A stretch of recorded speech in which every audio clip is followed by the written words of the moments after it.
پاکستان، امریکہ اور ایران کے درمیان امن و مذاکرات کا میزبان، اسلام آباد بنا امن کا نشان۔ مشرق وسطی میں امن کے قیام کے لیے مذاکراتی میز سج گئی۔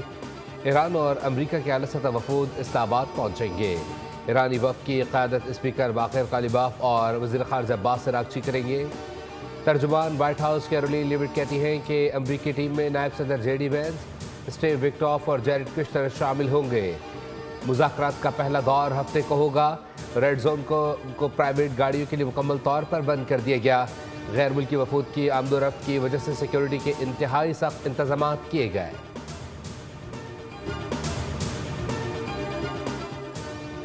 اسلام آباد مذاکرات میں تمام ممالک کے مندوبین اور صحافیوں کو خوش آمدید کہتے ہیں۔ فضائی کمپنیاں ایسے تمام افراد کو ویزا کے بغیر جہاز پر سوار ہونے کی اجازت دیں۔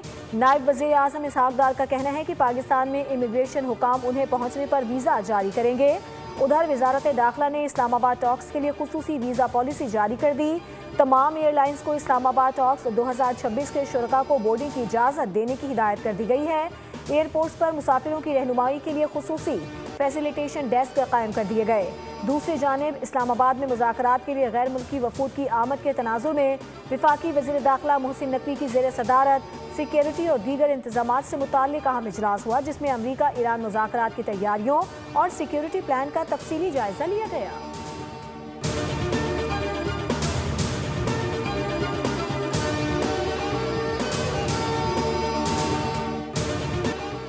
وزیر اعظم شہباز شریف سے chief of army staff field marshal Syed Asif Munir کی ملاقات۔ وزیر اعظم اور فیلڈ مارشل کا فریقین پر جنگ بندی اور امن قائم رکھنے پر زور۔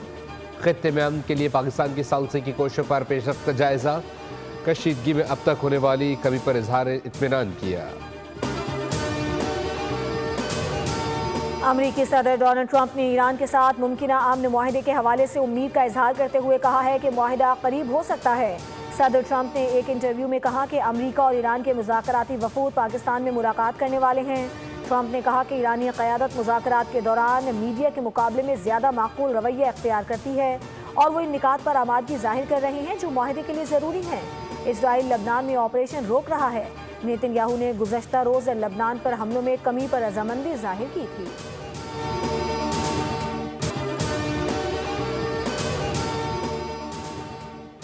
ایرانی صدر مسعود پزشکیان نے کہا ہے کہ لبنان میں اسرائیلی حملے جنگ بندی معاہدے کی خلاف ورزی ہیں۔ ایران لبنان کے عوام کو تنہا نہیں چھوڑے گا۔ ایران اسلام آباد میں ہونے والے مذاکرات میں فعال طور پر شرکت کرے گا۔ نائب صدر محمد رضا عارف نے کہا ہے کہ امریکہ کی دھوکہ دہی والی فطرت پر شکوک و شبہات باقی ہے۔ پاکستان کی کوششوں کو سراہا گیا کہ وہ عبوری جنگ بندی ممکن بنانے کے لیے کردار ادا کر رہا ہے۔ ایران کے مطابق مذاکرات کا مقصد اپنی فوجی کامیابی کو سفارتی طور پر مزید تقویت دینا ہے۔ جنگ کے ان 40 دنوں میں ایران نے دشمن کے اندازوں کو غلط ثابت کیا۔ یہ جنگ اسٹریٹجک حکمت عملیوں میں علاقائی اور عالمی تبدیلیوں کے لیے فیصلہ کن موڑ ہے۔ قوم کے عزم نے دشمن کو سیاسی اور سیکورٹی محاذ پر تاریخی شکست دی۔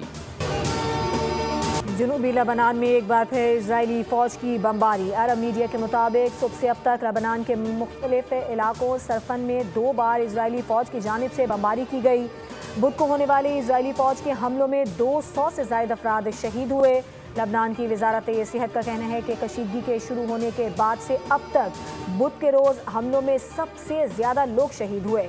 مجموعی اموات کی تعداد 1600 سے تجاوز کر گئی۔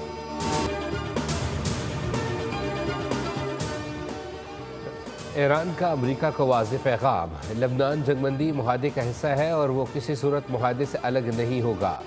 ایرانی اسپیکر نے کہا ہے کہ ایران اور اس کے اتحادی کسی بھی علیحدہ شرط کو قبول نہیں کریں گے۔ جنگ بندی کی خلاف ورزی کی بھاری قیمت ہوگی اور سخت رد عمل دیا جائے گا۔ ڈاکٹر باقر قالیباف نے کہا ہے کہ پاکستان کے وزیر اعظم شہباز شریف لبنان کے مسئلے پر عوامی سطح پر اور واضح طور پر زور دے چکے ہیں۔ اس معاملے سے انکار یا پیچھے ہٹنے کی کوئی جگہ نہیں۔ جنگ بندی کے دوران کسی ملک پر کوئی حملہ نہیں کیا۔ پاسداران انقلاب کے ترجمان نے کہا کہ اگر کہیں حملہ ہوا ہے تو وہ اسرائیل کی سازش ہے۔ امریکی سینٹکام کے مطابق ایران کے خلاف کارروائیاں عارضی طور پر روک دی گئی ہیں اور ایران کو جنگ میں تاریخی شکست کا سامنا کرنا پڑا۔ ہم نے ایران میں 13,000 فوجی اہداف کو کامیابی سے نشانہ بنایا۔ امریکی فوج اب بھی مشرق وسطی میں موجود ہے اور الرٹ ہے۔ امریکہ علاقائی شراکت داروں کی مدد جاری رکھے گا۔ شاندار سفارتکاری کے باعث عالمی سطح پر پاکستان کی پذر آئی، بھارت میں صف ماتم بچھ گئی، بھارتی میڈیا سیخپا ہو گیا۔ سنگاپور کے جریدے میں مودی کی پسپائی پر کڑی تنقید، کہا مودی حکومت شدید ناکامی کا شکار ہے، پاکستان دنیا کو تباہ کن خطرات سے نکالنے میں کامیاب ہوا۔ پاکستان میں 93% عوام حکومت کی جنگ بندی کی کوششوں کے حامی، امریکہ، ایران اور اسرائیل کے درمیان جنگ بندی کی کوششوں میں حکومت کو عوام کی بھرپور سپورٹ حاصل۔ گیلپ کے تازہ ترین سروے کے مطابق 93% عوام جنگ بندی کی کوششوں کی حمایت کرتے ہیں اور 80% امن کے لیے پرامید ہیں۔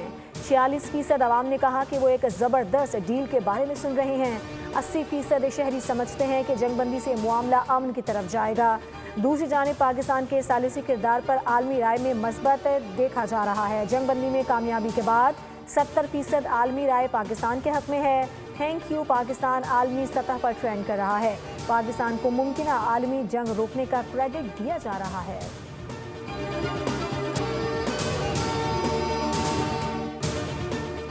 آج پورے ملک میں یوم تشکر منایا جا رہا ہے۔ بھارت میں صف ماتم، پاکستان نے کامیاب سفارتکاری سے دنیا کو تباہی سے بچایا۔ وزیر اعظم شہباز شریف اور فیلڈ مارشل سید عاصم منیر کے نام کا ڈنکا دنیا میں بج رہا ہے۔ ایران، امریکہ اور اسرائیل جنگ رکوانے میں اہم کردار ادا کیا۔ مذاکرات کی کامیابی اور امن کے لیے خصوصی دعائیں کی جائیں گی۔ پاکستان اسٹاک مارکیٹ میں تیزی کا رجحان، 100 انڈیکس میں 2000 سے زائد پوائنٹس کا اضافہ ریکارڈ، انڈیکس 1,68,000 کی سطح پر پہنچ گیا۔ ایشیائی شیئر بازاروں میں بھی کاروبار کا مثبت رجحان، جاپان، کوریا، انڈونیشیا کے بینچ مارک اسٹاک انڈیکس میں 2% تک اضافہ، شنگھائی اور ہانگ کانگ میں منفی رجحان۔ عالمی بینک نے خبردار کیا ہے کہ پاکستان میں مہنگائی کی شرح آئندہ مالی سال میں مزید بڑھ سکتی ہے، جبکہ شرح نمو کی رفتار بھی سست رہنے کا امکان ہے۔ عوام پر مہنگائی کا دباؤ مزید بڑھنے کا خدشہ ظاہر کیا۔ مہنگائی کی شرح 7.4% تک جا سکتی ہے۔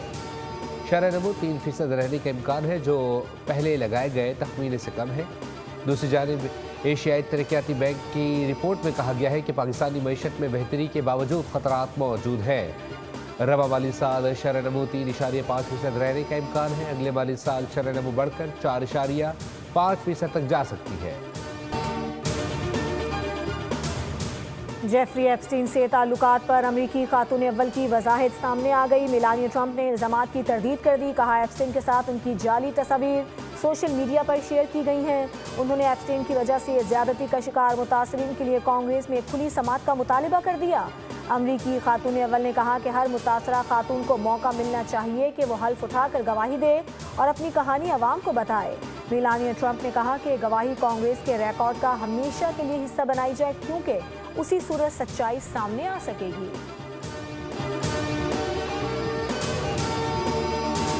سینئر سیاستدان اور سابق گورنر پنجاب سردار ذوالفقار علی خان کھوسہ طویل علالت کے بعد 91 برس کی عمر میں انتقال کر گئے۔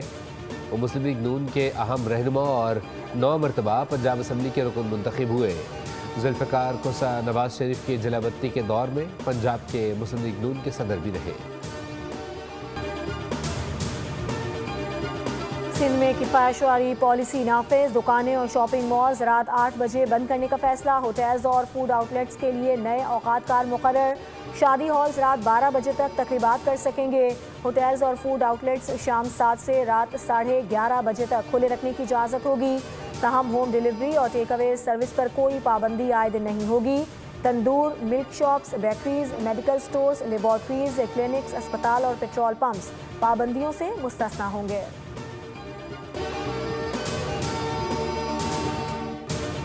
پاکستان میں آج یوم دستور منایا جا رہا ہے۔ یہ دن 1973 کے آئین کی منظوری اور نفاذ کی یاد دلاتا ہے۔